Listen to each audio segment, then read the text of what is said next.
ശുക്ലാംബരധരം വിഷ്ണും ശശിവർണം ചതുർഭുജം പ്രസന്നവദനം ധ്യായേത് സർവവിഘ്നോപശാന്തയേ. വെള്ളപ്പളുങ്കു നിറമൊത്ത വിദഗ്ധരൂപി കള്ളം കളഞ്ഞു കമലത്തിലെഴുന്ന ശക്തി വെള്ളത്തിലെ തിരകൾ തള്ളിവരും കണക്കൻ ഉള്ളത്തിൽ വന്നു വിളയാടുക സരസ്വതീ നീ. ഏകം നിത്യം വിമലമജലം സർവാദിസാക്ഷിഭൂതം ഭാവാതീതം ത്രിഗുണരഹിതം സദ്ഗുരും തം നമാമി. കൃഷ്ണായ വാസുദേവായ ദേവകീ നന്ദനായ ച നന്ദഗോപകുമാരായ ഗോവിന്ദായ നമോ നമഃ. കർപ്പൂരാരുണകുങ്കുമാർച്ചിതപദേ ക്ഷീരാബ്ദിശോഭേ ശിവേ ഗായത്രീ കരുണാകടാക്ഷവിനുദേ കന്ദർപ്പകാന്തിപ്രദേ കല്യാണാഷ്ടസുരാർച്ചിതേ സുകവിദേ കാരുണ്യവാരാനിദേ മീനാക്ഷി മധുരാംബികേ മഹിമയേ മാം പാഹി മീനാംബികേ. മാം പാഹി മീനാംബികേ. നമോസ്തു കാന്ത്യൈ കമലേക്ഷണായൈ നമോസ്തു ഭൂത്यै ഭുവനപ്രസൂത്यै നമോസ്തു ദേവാദിഭിരർച്ചിതായൈ നമോസ്തു നന്ദാത്മജവല്ലഭായൈ. സർവത്ര ദേവീ നാമസങ്കീർത്തനം. ശ്രീമഹാദേവ്യൈ നമഃ. ഓം ശ്രീ ജഗദംബികായൈ നമഃ.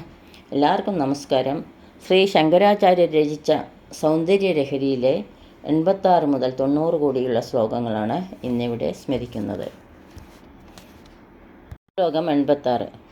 മൃഷാ കൃത്വാ ഗോത്രസ്ഖലനമത വൈലക്ഷ്യനമിതം ലലാടേ ഭർത്താരം ചരണകമലേ താടയതി തേ ചിരാദന്തശല്യം ദഹനകൃതന്മൂലിതവത തുലാകോടിക്വാണൈ കിലികിലിതമീശാനരിപുണ.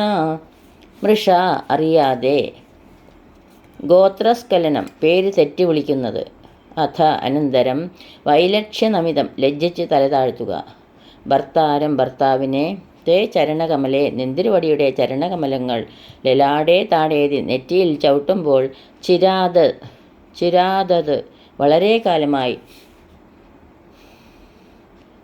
ദഹനകൃതം അന്തശല്യം പരമശിവ നേത്രാഗ്നിയാൽ ദഹിക്കപ്പെടുക നിമിത്തമുണ്ടായ പക വീട്ടാനുള്ള വൈരം, ഈ ഈശാനരിപുണ കാമദേവനാൽ ഉന്മൂലനം ചെയ്യപ്പെട്ടവനായി, കിലികിലിതം ജയസൂചകമായി കിലുകില എന്നുള്ള ശബ്ദം, തുലാകോടിക്വാണൈ കാൽച്ചിലമ്പുകളുടെ അഗ്രഭാഗത്തു നിന്നും പുറപ്പെട്ടു. അല്ലയോ സർവഭാഗ്യപ്രദായിനി, പെട്ടെന്ന് പേര് തെറ്റി അന്യനായികയുടെ പേര് പറഞ്ഞുപോയതിൽ ലജ്ജിച്ച് തലകുമ്പിട്ടിരിക്കുന്ന ഭർത്താവിനെ പാദം കൊണ്ട് നെറ്റിത്തടത്തിൽ നെന്തിരുവടി താടനം ചെയ്യുമ്പോൾ, വളരെ കാലമായി ഉള്ളിൽ അടക്കി വച്ചിരുന്നതും പരമശിവന്റെ നേത്രാഗ്നിയിൽ ദഹിക്കപ്പെട്ടത് നിമിത്തമുണ്ടായതുമായ വൈരത്തെ കാമദേവൻ അശേഷം ഉപേക്ഷിച്ചിട്ട് ജയസൂചകമായി നെന്തിരുവടിയുടെ കാൽച്ചിലമ്പിൻ്റെ കിലുക്കത്താൽ കിലുകില ശബ്ദം പുറപ്പെടുവിച്ചുവല്ലോ. ദേവിയെ സംബോധന ചെയ്തപ്പോൾ ശിവന് ദേവിയുടെ ഗോത്രസൂചകത്തിൽ പിഴവ് സംഭവിച്ചു. ഒരു ഗോത്രത്തിൻ്റെയും ഭാഗമാകാത്താണ് ദേവി. കുലാതീത എന്നാണ് ലളിതാ സഹസ്രനാമം ദേവിയെ സൂചിപ്പിക്കുന്നത്. അങ്ങനെയുള്ള ദേവിയെ ഗോത്രത്തിൻ്റെ ഭാഗമായി ശിവൻ സൂചിപ്പിച്ചതുപോലും തെറ്റാണ്. ഇതാണ് ശിവന് സംഭവിച്ച ഗോത്രസ്ഖലനം. അങ്ങനെയൊരു പിഴവിൽ ലജ്ജിച്ച് തലതാഴ്ത്തിയിരിക്കുന്ന ശിവനെ ദേവി തൻ്റെ പാദത്താൽ നെറ്റിത്തടത്തിൽ ചവിട്ടി ശിവൻ്റെ തെറ്റ് തിരുത്തുന്നു. ശിവൻ എന്ന സാധകനെയാണ് കവി ഇവിടെ അവതരിപ്പിക്കുന്നത്. ദേവീപാദത്തെ ആശ്രയിച്ച് ദേവീപാദത്തെ പിന്തുടരുന്നതാണ് ഭക്തിരസത്തിൻ്റെ മഹത്വം. ദേവി ശിവൻ്റെ നെറ്റിത്തടത്തിൽ ചവിട്ടിയപ്പോൾ കാൽച്ചിലമ്പുകളിൽ നിന്നും കിലുകില ശബ്ദം പുറപ്പെടുകയുണ്ടായി. ആ ശബ്ദത്തെ ശിവൻ്റെ ശത്രുവായ കാമദേവൻ്റെ ജയസൂചകമായാണ് കവി സൂചിപ്പിച്ചിരിക്കുന്നത്. ദേവിയുടെ പാദസ്പർശനം സംഭവിച്ചതിലൂടെ കാമദേവൻ്റെ വൈരവും ദഹിക്കപ്പെട്ടു എന്നാണ് കവി ഭാവന ചെയ്തിരിക്കുന്നത്. കാമദേവൻ്റെ വൈരിയല്ലാത്ത ശിവനെയാണ് കവി ഇവിടെ പ്രകീർത്തിക്കുന്നത്. ദേവിയുടെ പാദസ്പർശം സാധകനിൽ കാമവിരുദ്ധതയ്ക്ക് കാരണമാകും എന്നാണ് ധ്വനിക്കുന്നത്. ദേവിയുടെ പാദം സ്പർശിക്കുന്ന ശിവന്റെ ലലാടത്തിലാണ്. ലലാടം എന്നത് യോഗശാസ്ത്രപ്രകാരം ആജ്ഞാചക്രം, ശിവതത്വത്തിൽ 3-ാം കണ്ണ് എന്നത് സാധകന്റെ ആജ്ഞാചക്രത്തിലാണ്. ഇവിടെയാണ് ദേവീ സാധനയുടെ സ്പന്ദനം തുടിച്ചു നിൽക്കുന്നത്. ശ്ലോകം 87. ഹിമാനി ഹന്തവ്യം ഹിമഗിരിനിവാസൈകചതുരൗ നിശായാം നിദ്രാണാം നിശിചരമഭാഗേ ച വിശദൗ വരം ലക്ഷ്മീപാത്രം ശ്രിയമതിസൃജന്തൗ സമയിനാം സരോജം ത്വത്പാദൗ ജനനി ജയതശ്ചിത്രമിഹ കിം. ഹിമാനി ഹന്തവ്യം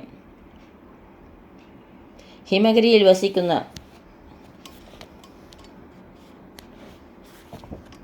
വിശദൗ വിടർന്നിരിക്കുന്നത്.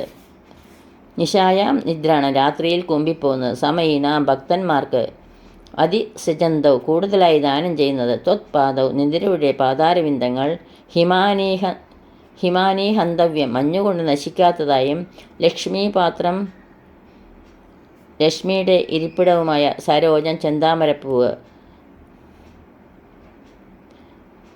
ജയത ജയിച്ചാലും.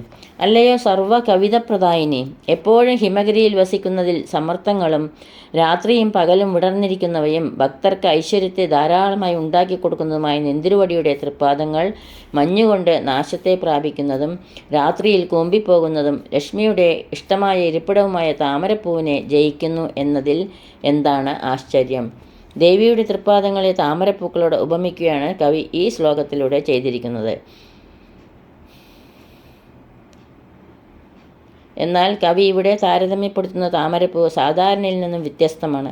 സാധാരണയായുള്ള താമരപ്പൂവിനെ നിഷ്പ്രഭമാക്കുന്ന താമരപ്പൂവിൻ്റെ മഹത്വമാണ് കവി ഇവിടെ പ്രതിപാദിക്കുന്നത്. സാധാരണ താമരപ്പൂവ് മഞ്ഞിൽ ഇതൾ പൊഴിയുന്നതാണ്, പകൽ വിടരുകയും രാത്രിയിൽ നിദ്രയെ പ്രാപിക്കുകയും ചെയ്യുന്നതാണ്. എന്നാൽ ഇവിടെ ലക്ഷ്മി ദേവിയുടെ ഇരിപ്പിടമായി താമരയെ പ്രകീർത്തിക്കുന്നു.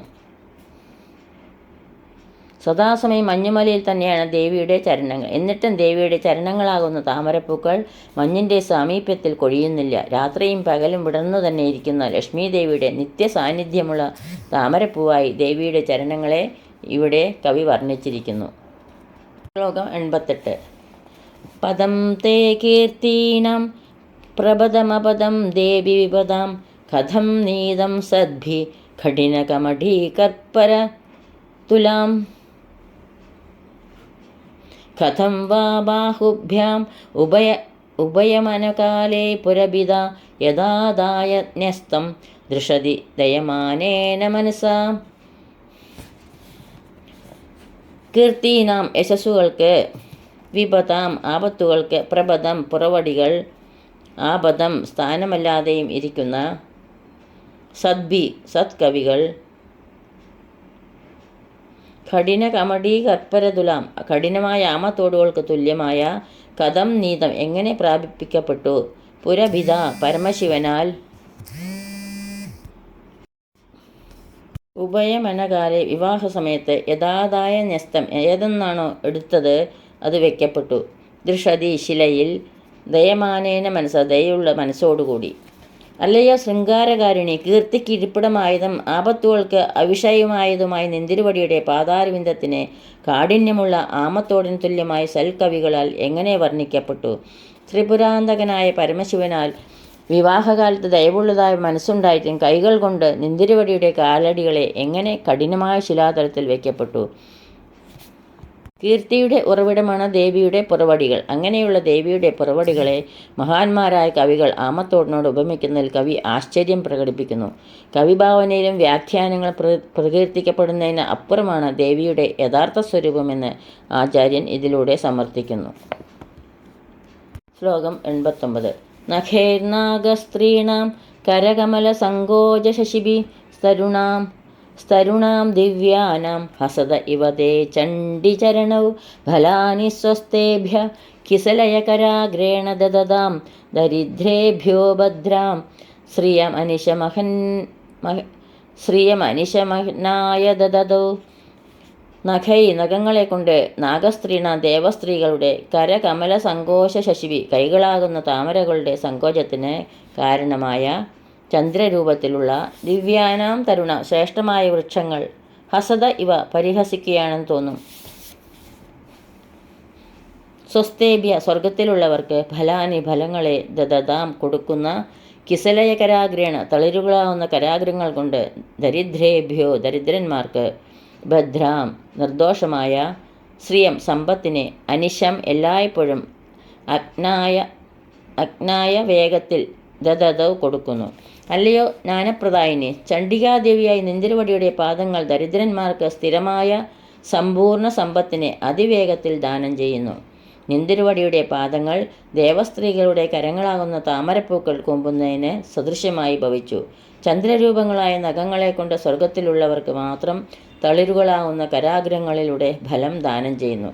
ഇത് ദേവലോകത്തിലെ കൽപ്പകവൃക്ഷങ്ങളെ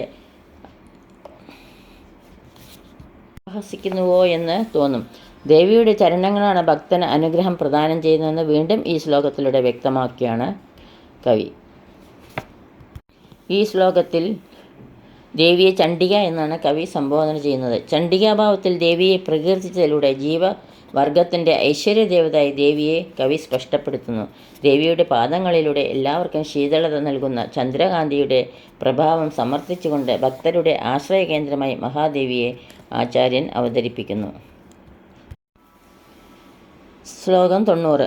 ദദാനേ ദീനേഭ്യ ശ്രിയമനിശമാശാനുസദൃശി മമന്ദം സൗന്ദര്യപ്രകരമകരന്തം വികിരതി തവാസ്മിൻ മന്ദാരസ്തബകസുഭഗേ യാതു ചരണേ നിമജന്മജ്ജീവ കരചരണ ഷഡ്ചരണതാം.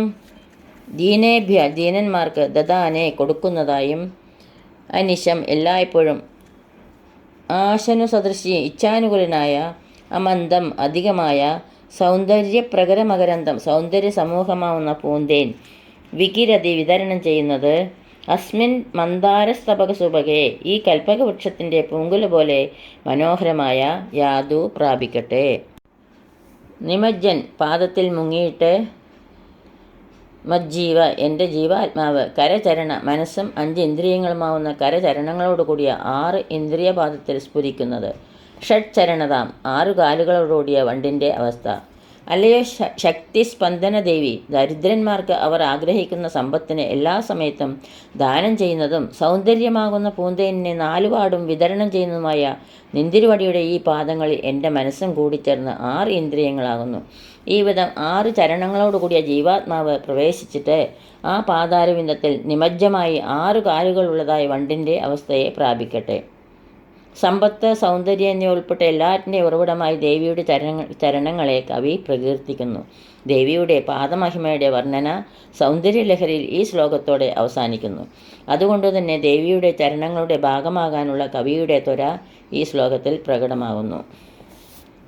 ഇതോടുകൂടി 90-ാം ശ്ലോകം ഇവിടെ പൂർണ്ണമാവുന്നു.